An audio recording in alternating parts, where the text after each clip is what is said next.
Hey, what's up everyone?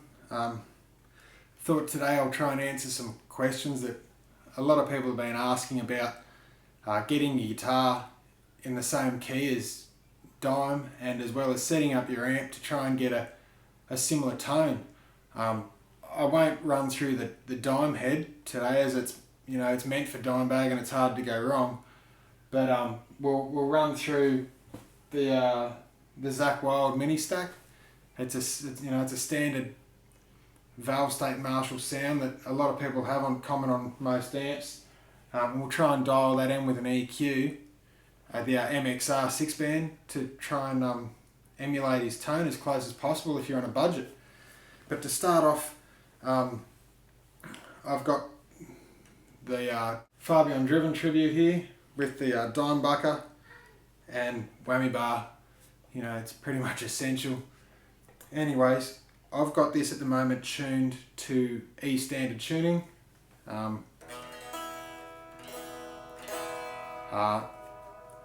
We know that on the Pantera, especially we'll go off Cowboys from Hell, it was down, not E flat and not E, it's halfway between them both, so a quarter step down.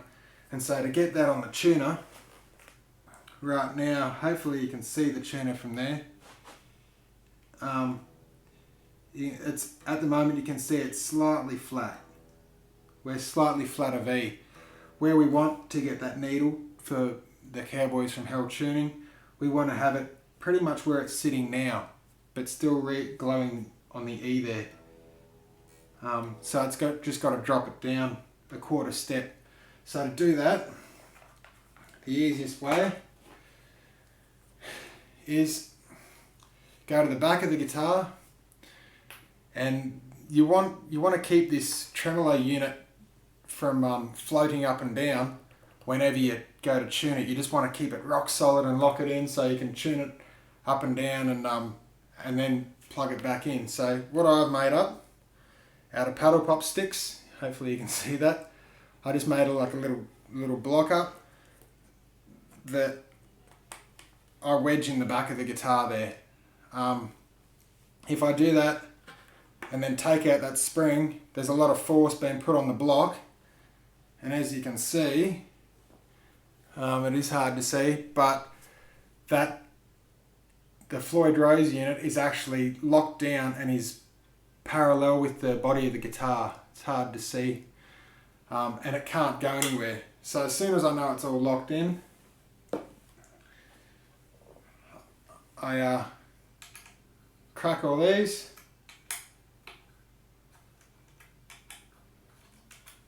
Check it out. I look at the fine adjust, and I'll just make all them even. I'll try and get them all mid-range so you've got travel either side. So they're all neat there. They're locked off. So put the tuner back on my knee, and we'll go through and tune it up. Well, that's pretty much where it should be straight away. See, the needle doesn't know if it wants to fall on the E or D sharp, and halfway between them both.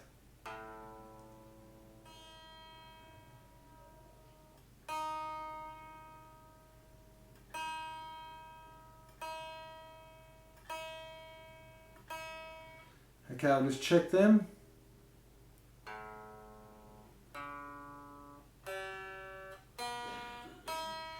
Right, that's pretty good. That's the tuning Cowboys from Hell there. All I'll do now is lock them down on the nut.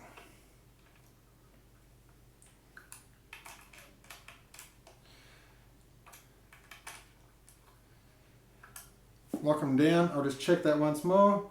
It's sharpened a little bit, but then you can use the fine tuners now. I can flip the guitar back around now. Put the spring back in place. Pop out the block and just see if it's still in tune. If it's not, where's my screwdriver? Okay, so it's sharpened up since I've done that. I'll just get my screwdriver. Okay, so now we know all the strings are in tune with themselves. We just got to tighten the block up or loosen it. In this case, I just got to use the screwdriver and back off the tremolo to get it back into the same spot as it was when I had the bridge in it. When I had the block in it. Sorry, just back it off a little bit more. You know, each time I'm just putting the screwdriver in and just giving it a little, you know, just a tiny little bit. Okay, and there you have it. It's locked down,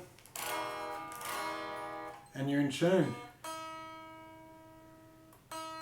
See, it doesn't know where. That's fine. Yep.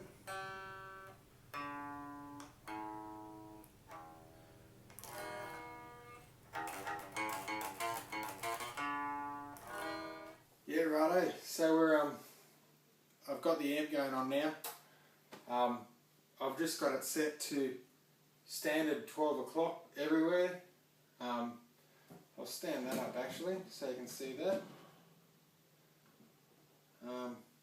Yeah, I've got the amp set up just 12 o'clock, so you can hear it now.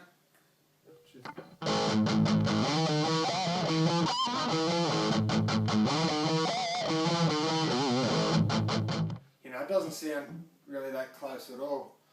But anyway, what I tend to do with this sort of thing is these little mini stacks tend to be really bassy anyway, so I turn the bass down. Usually I'll leave the bass up a bit, but I'll take the mids all the way out of it and I'll push the treble all the way forward. Straight away you can hear that sound better, you know.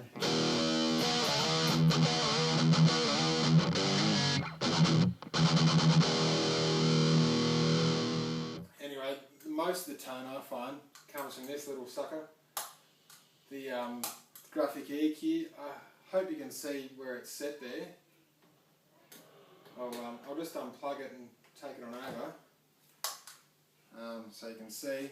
But for some reason when I have it set like this, it just sounds cool. You know, it works with.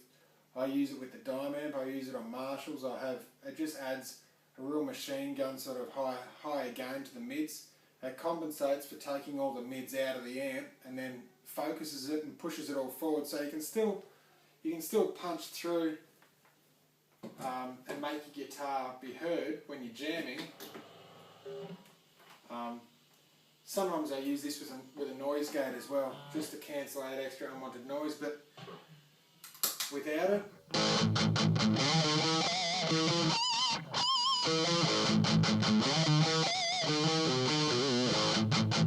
and with it.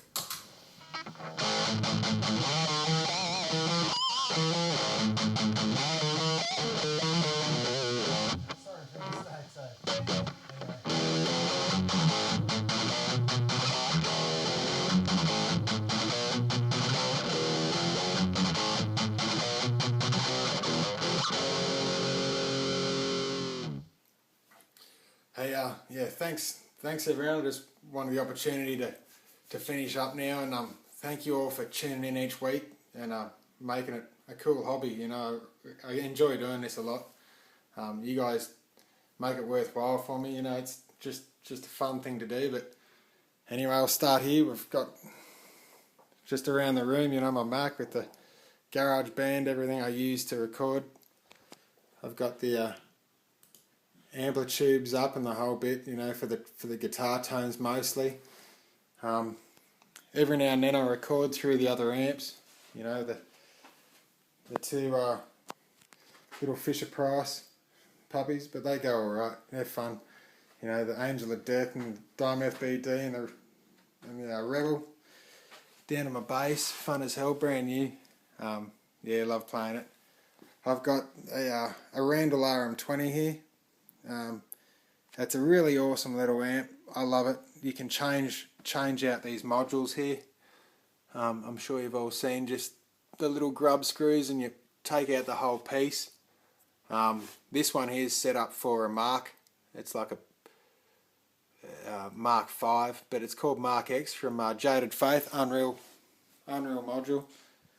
across to the Dimebag, you know. Speaks for itself with the sitting on the homemade cabs, I guess. Everyone's got a budget, but they're solid as hell. With vintage 30s inside, loud. I don't need anything else. I think they're unreal. You can stack them up or have them wide, or great for recording and up on the wall, you know, everyone knows that one.